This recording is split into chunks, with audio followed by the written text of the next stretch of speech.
जा रहे हैं वो है तालिबान पे। किस तरीके से तालिबान ने तबाह किया पाकिस्तान को और किस तरीके से दो प्यार करने वाले हो गए जुदा, उसकी एक वानगी देखिए यहाँ। क्या कोई बात हो गई है?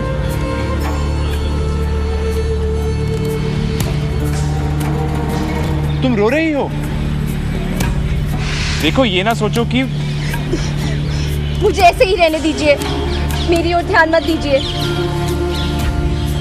मैं तो सिर्फ, तुम रो रही हो, मैं सिर्फ मदद करना चाहता हूँ। चले जाओ। क्यों? मैं सिर्फ, देखो अपने काम से काम रखो, मेहरबानी करके मुझे अकेला छोड़ दो, समझे?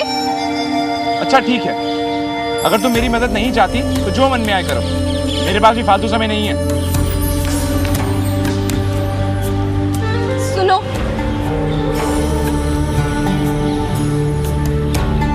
अगर तुम्हें ज्यादा देर ना हो रही हो तो क्या तुम थोड़ी देर और रुक सकते हो? नाम क्या है तुम्हारा?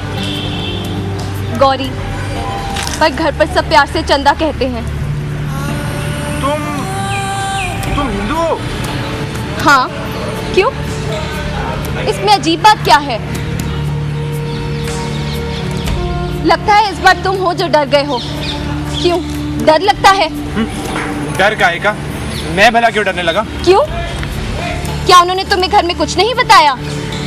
स्कूल में भी नहीं? नहीं जानते तुम्हें हम जैसे लोगों से नहीं मिलना जुलना चाहिए। जब मैं छोटी थी तो कभी कभी बीमार होने का बहाना करती थी ताकि मुझे स्कूल ना जाना पड़े। मुझे मैथ से बहुत डर लगता था, मैं उसमें बिल्कुल साफ हूँ। पर अब मुझे किसी चीज का डर नहीं है, अब और नहीं। दरअसल अब मैं कहीं भी नहीं जा सकती, सिनेमा भी नहीं। शायद मुझे इस पार्क में भी नहीं आना चाहिए था, पता नहीं आना चाहिए था या नहीं। जो भी हो, इससे कोई खास फर्क नहीं पड़ता। अच्छा, अब तुमने मेरे बारे में सब कुछ जान लिया है, अब तुम जा सकते हो। और तुम? तुम घर नहीं जाओगी? नहीं। क्यों? क्योंकि मैं अभी घर नहीं जाना चाहती। लेकिन तुम क्यों जानना चाहते हो? मेरी फिक्र मत करो, मैं एक काफिर हूँ। देखो ऐसी बातें मत करो, मैं बिल्कुल ऐसा नहीं सोचता। नाराज मत हो, अगर तुम चाहो तो मुझे एकदम पकड़वा सकते हो। तुमने सोचा होगा मैं तुमसे जबरदस्ती करने की कोशिश करूंगा, क्यों? हाँ, ऐसा लग रहा था। पर तुम घर क्यों नहीं जाती? शाम ज्यादा हो गई है और तुम्हारे अम्मी अब्बू परेशान होते होंगे। हाँ, अगर होते तो जरूर परेशान होते। मतलब? हम तहसील के पास एक कस्बे में रहते थे। मेरे पिता डॉक्टर थे, फिर तालिबान आ गए। उन दिनों मैं लाहौर में थी, मेरा भी मैट्रिक का पेपर था। 2 महीने पहले पिता का खत आया कि मेरे पेपर खत्म होते ही हम हिंदुस्तान चले जाएंगे। फिर उसके बाद उनका कोई खत नहीं आया। मैंने कई खत लिखे, पर सुनती हूँ आजकल वहाँ कुछ नहीं पहुँचता। कल अखबार में देखा था हमारे कस्बे के आसपास के इलाके में अमेरिकी बमबारी ने सब तबाह कर दिया है। तब से मेरे दिमाग में अजीब अजीब से ख्याल आते हैं। आज उन्होंने मुझे स्टेशन पे बुलाया था, मैं दिन भर वहीं थी। अब्बा नहीं आए। मुझे डर लग रहा था क्योंकि अब वो लोग इस शहर में भी आ गए हैं और उनके हिसाब से कोई भी गैर मुसलमान यहाँ नहीं रह सकता। अब रो नहीं, अहम चीज ये है कि वो तुम्हें हाथ भी ना लगा पाए। और अब ज्यादा मत सोचो। पता नहीं मैं तुम्हें ये सब कुछ क्यों बताने बैठ गई।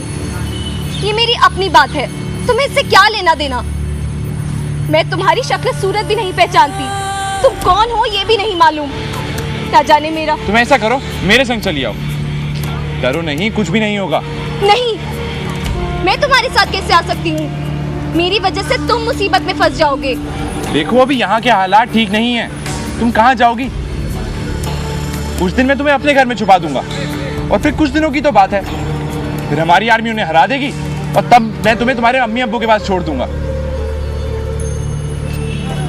तुम अब भी डर रही हो? नहीं। तो फिर चलो। वैसे मेरा नाम परवेज है। पर घर पर सब जुगनू बुलाते हैं। ये कैसा नाम है? तो कॉलेज में आप आते हैं पढ़ने लिखने के लिए, लेकिन साथ ही साथ कॉलेज में मस्ती बहुत ज़्यादा होती है। तो अगर आपको लगता है कि सिर्फ क्लास में मस्ती होती है तो कम से कम आज के इस एपिसोड को देखकर तो आप ये भूल जाएंगे कि क्लास में नहीं बल्कि एक्स्ट्रा करिकुलर एक्टिविटीज़ और जहाँ पर आप अपना टैलेंट एक्सप्लोर करें वहाँ पर ज़्यादा मस्ती होती है। थिएटर ग्रुप में कितनी मस्ती होती है ये मैंने आपको दिखाई। कैसी लगी ये मस्ती हमें ज़रूर लिखिएगा। फिलहाल इस पाठशाला में आज के लिए बस इतना ही। देखते रहिए दिल्ली आज तक।